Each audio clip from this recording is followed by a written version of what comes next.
وَمَا تَشَاءُونَ إِلَّا أَن يَشَاءَ اللَّهُ. Is you do not, a lot of, sometimes I think we have this one wrong. We do not, will until Allah wills. So is Allah willing on our behalf? Is He making choices on our behalf?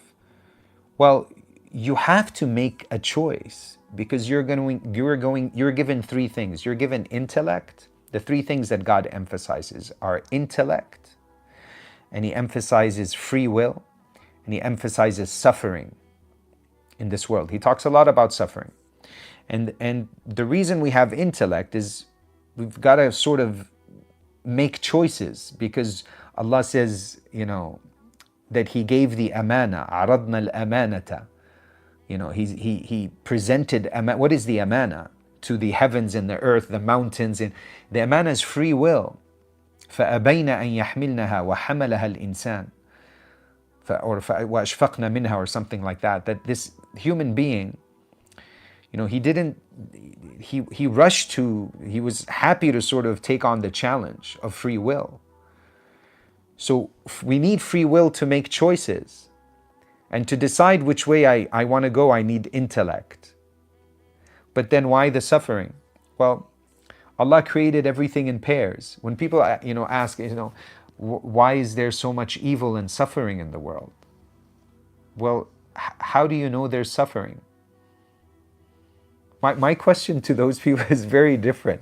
It's like, they come and they say, why is there suffering? Most people try to, there's suffering because Allah subhanahu wa ta'ala, wants to test us. And my question is different to you.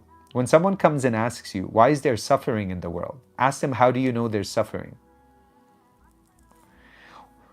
What do I mean by that? Will you ever, how do you know things? How do you learn about things? You know things through their opposites. That's why Allah says, I created everything in pairs. There's night, there's day. There's good, there's bad. There's sadness, there's happiness. So why? Well, if it was always daylight, there was no such thing as nighttime. Not only would I not know what nighttime is because I've never experienced it, but I would argue that, I wouldn't know what daylight is. If it was always daylight, you wouldn't notice it because it's always that way. But what happens is at some point the sun sets and it begins to get dark. And you notice, and you go, what was that? Oh, so through change, you begin to notice. Now you discover, oh, so this was light and this was day and this was night. So you know things, you realize things because of their opposites, because their opposites exist, you know them. So if there was no suffering, how would you know joy? How would you know happiness? And this is why you have to ponder, like ultimately your job in this world is to realize and recognize God. What of God are you going to recognize? His essence? You cannot conceive of His essence. But you can experience or conceive His attributes. And this is why His attributes are binary as well. In the sense, not Him, He's one. But His attributes are two-sided. We call them sifat jamaliya wa sifat jalaliya. There are the majestic names and there are the beautiful names. There's Al-Jabbar, Al-Qawi. There's those names that are just, they have that majestic feeling to them. But then there's Ar-Rahim, Al-Afu. Inna Allaha jamilun yuhibbul jamal. Allah is beautiful. So then there's these sort of beautiful names, right? So the whole point is to recognize God, and you're not going to appreciate joy if you don't experience suffering. So you're going to know God through suffering. So if it wasn't there, it doesn't make sense for it to not be there in the first place. So we're asking the wrong question. So going back to this, concept of, being tested and time itself. Okay, so once we understand that we're here to be tested, and like what did Maryam say? Let's go back to her note. Here and now is to the here and now that we are experiencing. Because we cannot be experiencing the past nor the future, just the now. Exactly. So you don't experience the past except as a thought in your head that's unfolding now. But any experience you always have here and now. That's subhanallah. So now, so now as you go about your life, as you go about your day, then Allah subhanahu wa ta'ala is going to generate these experiences. And so my job is to have enough awareness, and this is the dhikr, this is true remembrance. The dhikr means to remember, the opposite of which is what? Heedlessness, to be forgetful. It is in our nature, like insan comes from nisyan, is to forget, because Allah wiped our memory clean. When after he gave us the trust, he says, Alastu bi rabbikum? Am I not your Lord? We said, Bala, yes, Ya Allah. He says, okay, in a sense, memory erased, now go into dunya, because you're being tested. If you remembered that question, if you remembered that meeting in the world of souls. But it's not that memory, it's because it's just, again, figure of speech, because we were there in our souls. So there's no mind necessary there was no time probably at that point, you know. So the creation of time is the matrix, and so the matrix is the testing field, and so we call it the divine matrix. You can call it a simulation. The matrix is time. And so how do you spend your time? See, the reason the majority of people in the world, a large number of people are depressed is because they're in their heads. You see, you're in your heads about what? You're trying to achieve something. Everybody is results oriented today. Everybody wants to achieve something. They want to achieve, I want that, the American dream, that fancy car, that really nice house. I want to, that Harvard degree, whatever it is. We're very achievement oriented. So what happens when you don't make that achievement? You fall short. You're disappointed in yourself. You might blame yourself. So you're up in your head a lot. And you get depressed.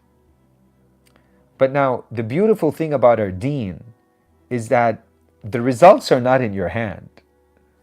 We don't control the results. We just have to put in the effort. That's what's required of us. وَأَنْ لَيْسَ لِلْإِنسَانِ إِلَّا مَا سَعَى وَأَنَّ سَعْيَهُ سَوْفَ يُرَى ثُمَّ يُجْزَاهُ الْجَزَاءَ الْأَوْفَى.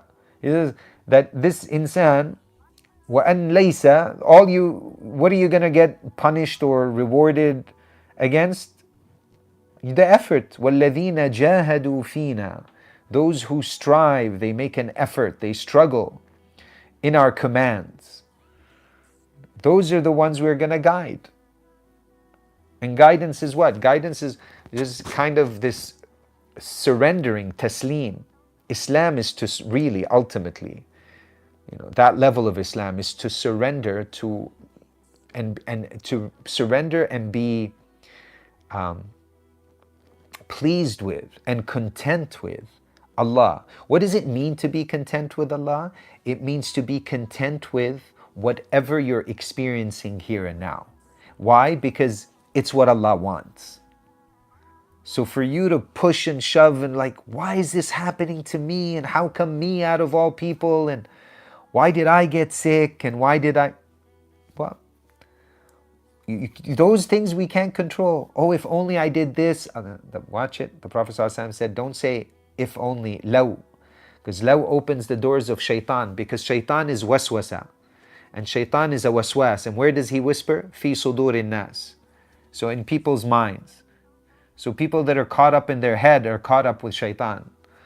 So being present with Allah, that divine light burns up shaitan. He can't be there. What does it mean? It's not as it means that this heart can only contain one thing.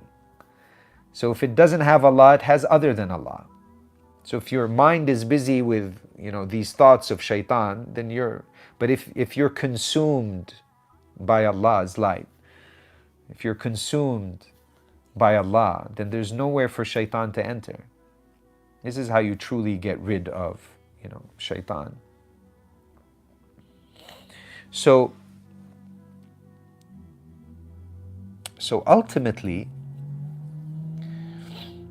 we have to be, first and foremost, content with Allah, meaning whatever Allah has brought my way, whatever's manifesting here and now, whatever Allah sent my way, I don't, kick and push and shove about that.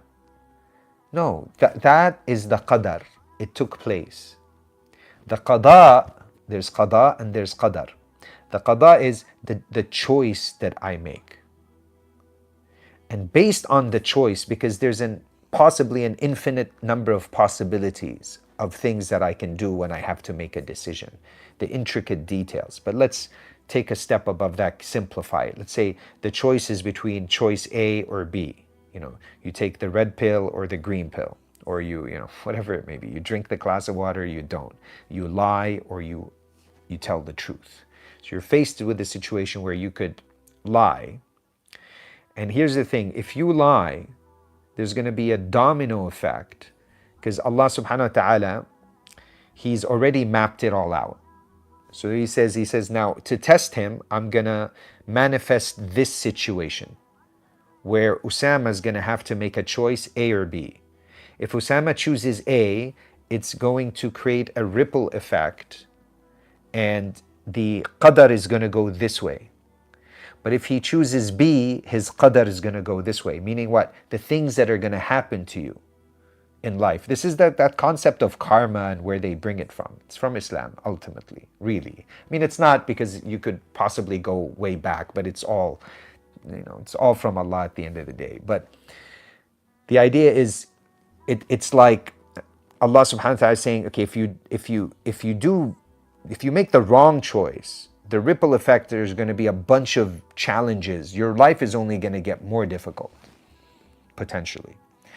But if you tell the truth, although at the moment the test is, it's going to seem like if you tell the truth, it's going to seem like it's a very bad things are going to result from that. Many times it's that way. But if I hide the truth, then I'll be okay. Or so shaitan tells you. But the command of Allah is not to lie. So irrelevant of what my mind or logic tells me, taslim, submission, is to the struggle and the mujahada against that ego. That nafs is to say, no. No matter what my mind tells me, it seems like it's a bad idea or a good idea. What does Allah want from me in this situation? That's the amala. So the amala is the Prophet sallallahu alaihi wasallam. In different circumstances, he responded in different ways. And then the various responses were recorded. This is why he had 11 wives, not because he wanted to have 11 wives. The Prophet ﷺ, every single instant of everything that he did was recorded for us. So we have the prophetic guidance. And Allah says He sent His Prophet, why? Bil huda, with guidance, wa deen al haq, and the true way of life, meaning your responses. لِيُخْرِجَكُمْ, to take you out of what? Multiplicity, ظُلُمَات. Because ultimately, أَلْهَاكُمُ التَّكَاثُرُ in the Qur'an, where Allah subhanahu wa ta'ala says, أَلْهَاكُمُ التَّكَاثُرُ. This typically in the tafsir talks about you've been distracted by, the gathering, trying to accumulate the luxuries of this world, basically. That's distracted you from Allah until you come to your grave. But it also, takathur is many. So you could say, alhaakum takathur, you've been distracted by multiplicity. And here he's saying to take you out of the darknesses. It's always mentioned most of the time in the plural form. لِيُخْرِجَكُم مِّنَ الظُّلُمَاتِ إِلَى النُّورِ. And the light is in a singular form. So what is this? That's the prophetic guidance. So my job is to, what was the prophetic huda? What is my own, conception or what am I conceiving, that's most of the time hawa. So there's hawa and there's huda. And I have to choose which way I go. وَهَدَيْنَاهُ النَّجْدَيْنِ. So good deeds, they ascend to God, and good circumstances come down. This is the ripple effect. So imagine just one point that's connected to multiple points. And so based on the intricacies of the decision that you make, you trigger different ripple effects of your destiny. But you choose. So Allah subhanahu wa ta'ala, no, it's not that Allah wrote for you your destiny. It's just that Allah knows it. Because He's Alim. For Him, He's beyond time and space. So He didn't force you to choose. He just mapped out all the different possibilities, and then at different points throughout your life, you're making choices. And based on those choices, this is why there's the book of destiny, but then there's the Kitab, the mother of all books, that contains, that's the ultimate sort of matrix. This is the one that contains all the books within it. But why are there multiple books? Because it's almost like, well, if he chooses this way, think of the aftermath of every decision possible, the outcome of every possible choice you make as one book. So it's almost at every point, this is kitabun marqum. It's like a digital book. It's like, are you going to go with book A or book B or book C, book 1 or book 2 or book 3 or book 4 or book 5? So all it is for God is He knows ahead of time, in a sense, all the choices you're going to. He knows right now if I'm in Jahannam or if I'm going to be in paradise. He already knows this. But His knowledge of it, there's a difference between Him knowing and Him forcing. It's gnosis, it's knowledge. It's not a choice He's making on your behalf. So you are making a choice. And if you were to ask yourself, do I feel like I'm making a choice? Like if I were to tell you choose between A and B, and you choose B, did you feel like you made a choice? Yes, you did. And you're going to be judged based on how you feel, even if it's not the ultimate reality, because those talks can get deep. But your feeling is that you chose, and I made a choice, and you will be judged according to, that feeling, the choice you made. So we have to, in every instant, I'm making choices. So good choices will lead to good outcomes, and bad choices will lead to difficult circumstances and outcomes. Not necessarily always, because sometimes